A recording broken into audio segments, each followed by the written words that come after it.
Muchachos, con los niveles de lectura ya pasamos entonces al tercer nivel, tercer y último, que es el nivel crítico.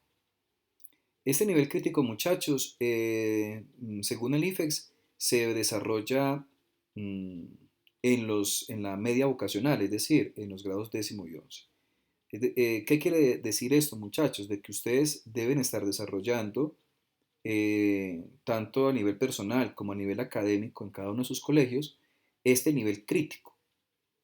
Ya no se debe desarrollar el nivel literal, perdón, y el nivel inferencial, debido a que ustedes ya pasaron por ahí.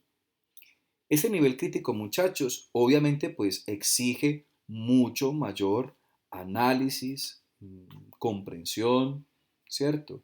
Inferencias, deducir, todo aquello que compete con la lectura crítica. Podríamos decir que este nivel es el que evalúa propiamente la lectura crítica.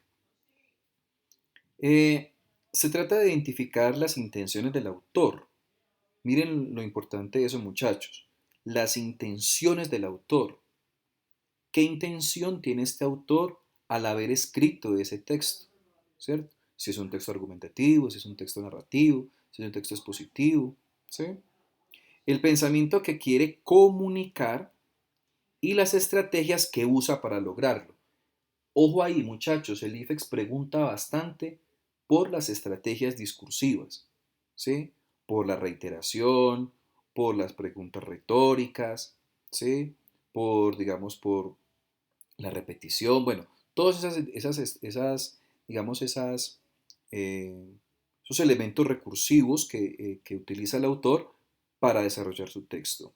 Pero además de esto es el nivel en el que el lector participa más activamente. Los otros dos niveles, muchachos, el autor, digamos, como que nos está dando los elementos en el texto.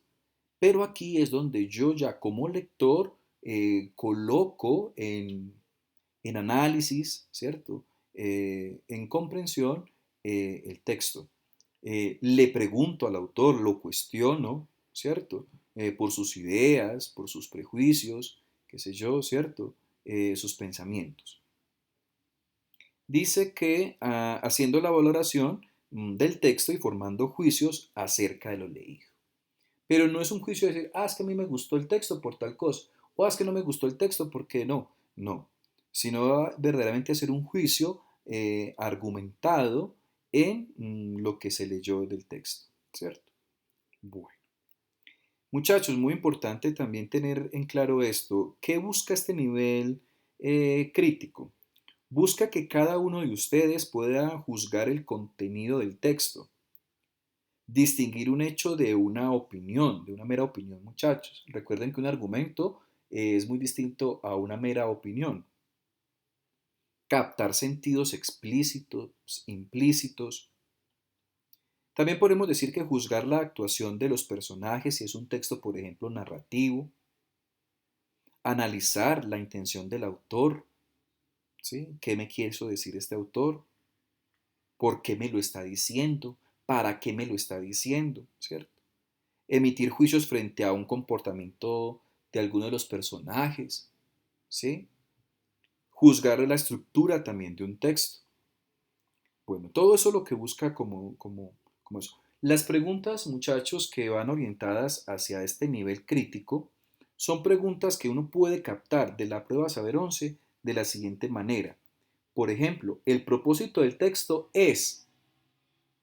Esa es una pregunta de nivel crítico. Ojo ahí, muchachos, les estoy dando esas claves de lectura. El texto va dirigido a una audiencia o a un lector. ¿Sí ven? Un argumento usado por el autor para sustentar su tesis o su idea principal es de los siguientes enunciados, por ejemplo, cuál comparte un punto de vista del texto anterior. ¿Sí? Y preguntas, por ejemplo, ¿crees que? ¿Qué opinas? ¿Cómo crees que? ¿Cómo podrías clasificar? ¿Qué hubieras hecho en esta situación? ¿Sí?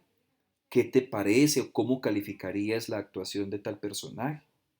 Bueno, entonces muchachos, mucho ojo aquí con este nivel crítico de lectura. Bien, vamos entonces a mirar este texto. El arte de tener siempre la razón. Miren lo que dice. El arte de tener siempre la razón. La dialéctica erística es el arte de disputar de modo que uno siempre tenga razón por medio de lícitos o ilícitos, pues la verdad objetiva de una proposición y su aprobación por parte de los contendientes y oyentes son dos cosas distintas. ¿Cuál es el origen de esto? Nuestra vanidad congénita, especialmente susceptible a la capacidad intelectual, no quiere aceptar que lo que sostuvimos como verdadero resulta falso y que lo verdadero sea lo que sostuvo el adversario. Estamos inducidos y casi obligados a la deslealtad en el disputar. Por regla general, quien entabla una disputa no aspira a la verdad, sino a defender su propia tesis a través de cualquier medio. Por ello, cada uno se esforzará para que triunfe su tesis, aun cuando en el momento le parezca falsa o dudosa, y hará uso de los recursos de argumentación que tenga a la mano, que, gracias a su astucia y malicia, ha aprendido la experiencia cotidiana en el arte de disputar. Arthur Schopenhauer fue el que escribió este fragmento de un texto muy importante en él que se llama así, El arte de tener siempre la razón. Muchachos, si vemos el estilo del autor o el estilo del texto, es un texto de carácter filosófico.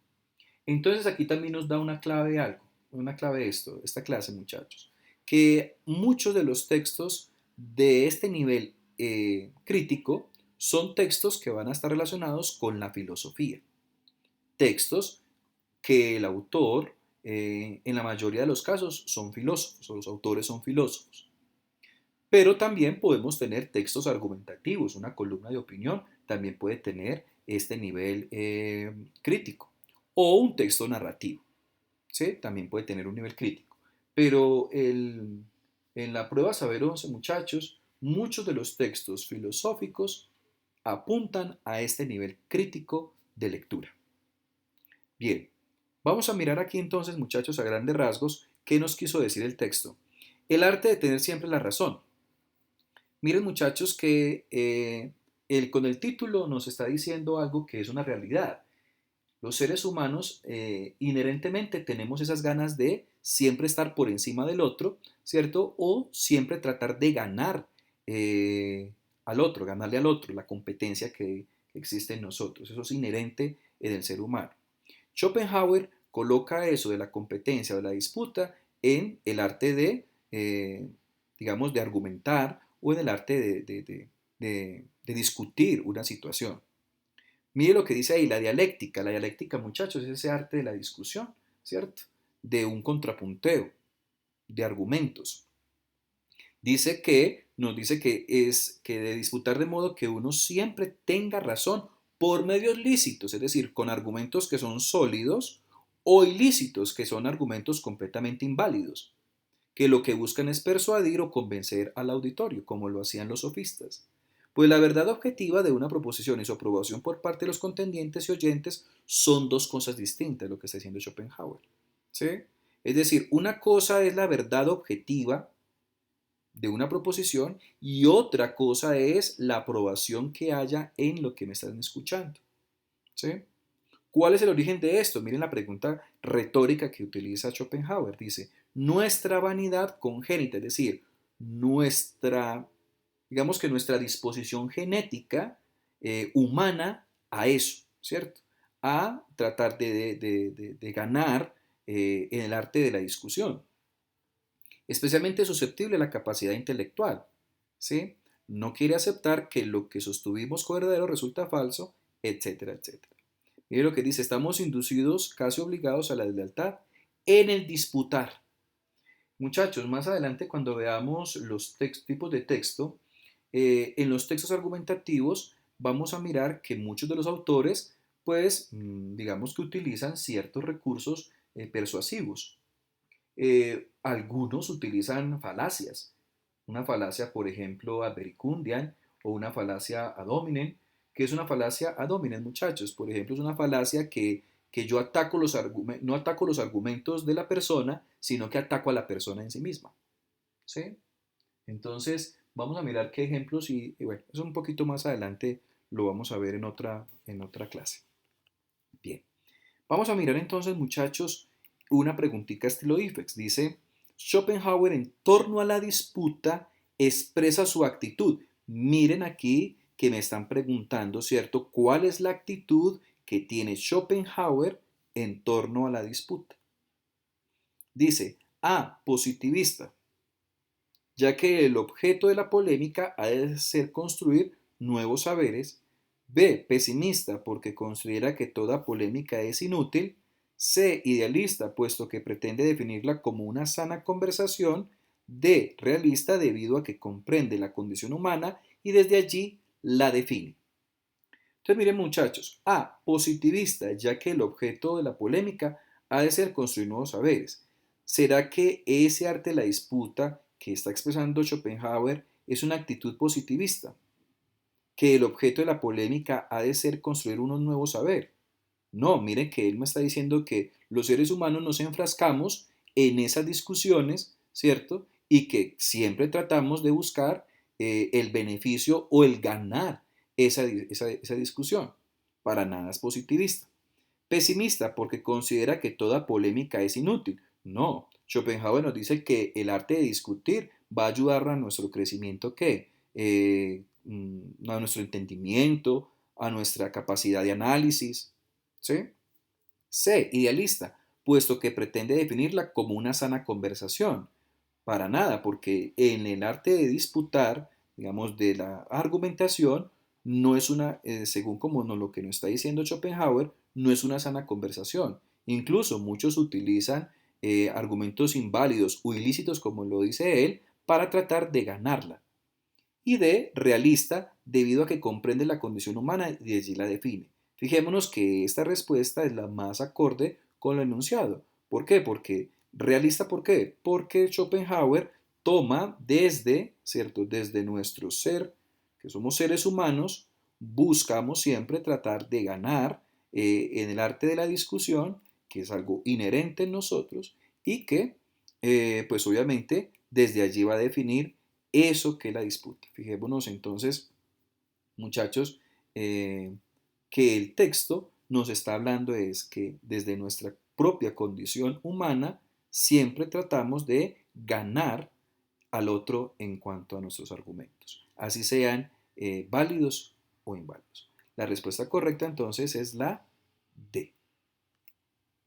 Muchachos, con esto terminamos entonces nuestra clase de hoy. Espero de que hayan comprendido un poco más sobre estos niveles de lectura y ojalá que en este momento de la cuarentena estemos entonces desarrollándolos pues mucho más con la lectura que cada uno de ustedes puede ir haciendo en sus hogares. Una, un feliz día, feliz tarde o feliz noche para el momento en cuando estén viendo este video. Los saluda su profesor Juan David Nada. Nos veremos entonces en la próxima. Muchas gracias.